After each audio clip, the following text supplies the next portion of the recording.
fait l'opinion sur les sujets financiers, c'est souvent les banques. Or, les banques n'ont absolument pas intérêt à ce qu'une monnaie comme Bitcoin émerge. Et donc, ça fait une dizaine d'années qu'elles se plaisent à répéter que ça finance le terrorisme, c'est un monstre écologique, que ça va probablement manger vos enfants. Or, tout ça est bien sûr faux. Il suffit de traverser la frontière en Suisse pour avoir, par exemple, des cantons complets dans lesquels on peut payer ses impôts en Bitcoin. En France, on n'en est pas encore là. Entre le traitement médiatique du sujet il y a 4 ans et celui d'aujourd'hui, on voit clairement que aux États-Unis, par exemple, ça a largement évolué. On en parle en bien aux États-Unis aujourd'hui. En France, c'est encore un peu plus compliqué, c'est-à-dire qu'on continue d'en parler en mal, mais moins mal qu'il y a 4 ans.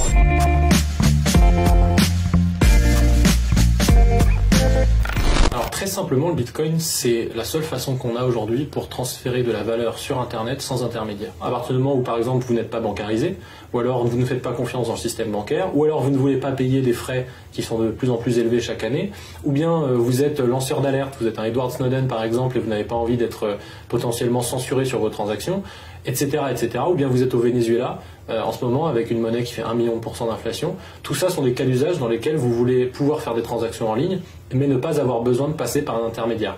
Et tout ça, on ne sait pas le faire sans Bitcoin. Depuis l'apparition de Bitcoin, on peut faire des transactions sur Internet sans ces intermédiaires.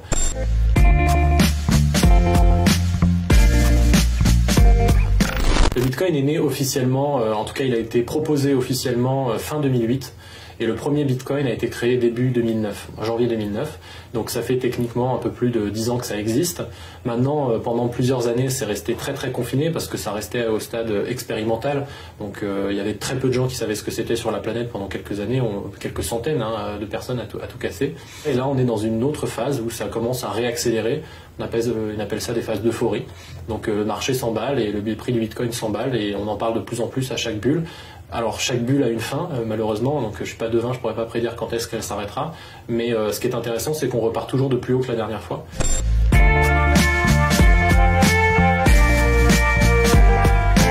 Quand on regarde par exemple ce qu'a fait MicroStrategy, qui est une entreprise cotée aux États-Unis, une grande entreprise, plusieurs milliards de chiffre d'affaires.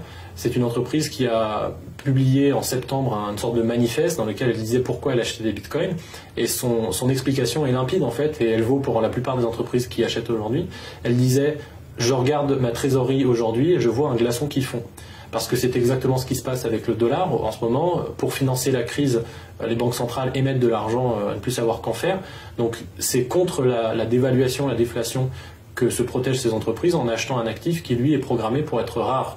Donc on se retrouve sur un actif qui, comme l'immobilier, comme l'art pour certains, sont des valeurs refuges. On y met de l'argent pour essayer de garder son pouvoir d'achat sur le long terme.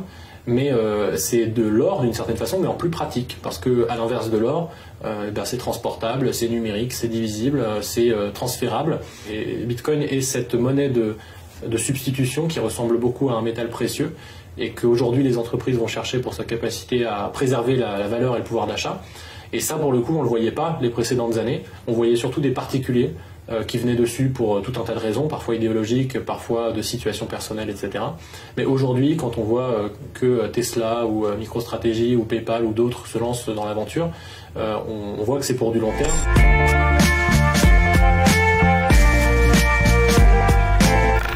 Musk, avec l'audience qui est la sienne, lui a effectivement donné un gros coup de pouce, mais c'est plutôt le PDG de MicroStrategy dont j'ai parlé, qui s'appelle Michael Saylor, qui au moment où il a annoncé que sa boîte achetait pour presque $1 milliard de Bitcoin, eh bien Elon Musk est venu lui parler sur Twitter pour lui dire « mais je ne savais même pas que c'était possible, est-ce que tu peux m'en dire plus ?»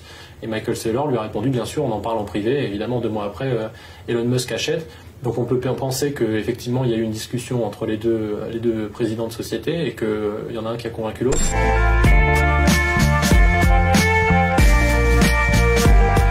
C'est une des histoires, en tout cas autour du Bitcoin, c'est-à-dire une des raisons d'en posséder, effectivement, c'est cette capacité à préserver sa rareté. Comme il y a une quantité finie, donc qui sera de 21 millions à terme, mais qui est aujourd'hui environ de 18,5 millions d'unités de Bitcoin, on a plus confiance dans quelque chose de fini pour garder de la valeur que dans quelque chose qui est infini. Donc ça fait qu'on tend vers une limite finie, et que cette limite finie, c'est 21 millions. Cette limite finie, elle devrait être atteinte en 2140, donc on a encore le temps de voir venir, évidemment. À partir du moment où on possède des bitcoins, on n'a certainement pas intérêt à faire bouger sa limite vers le haut, puisqu'on dévaluerait son propre capital.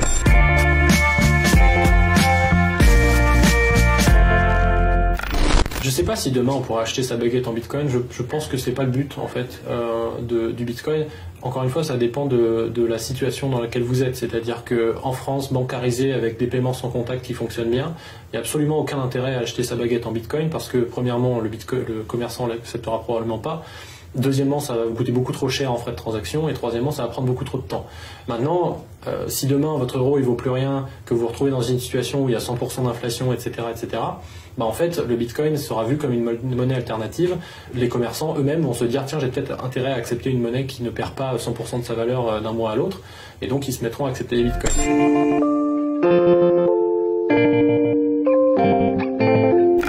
Non, on ne met pas toutes ces économies dans le Bitcoin. Ça reste un actif qui est très risqué, qui est dans la catégorie des actifs risqués, qui est une niche. Et donc, le premier conseil d'investissement qu'on peut donner, c'est on n'y met que ce qu'on est prêt à perdre.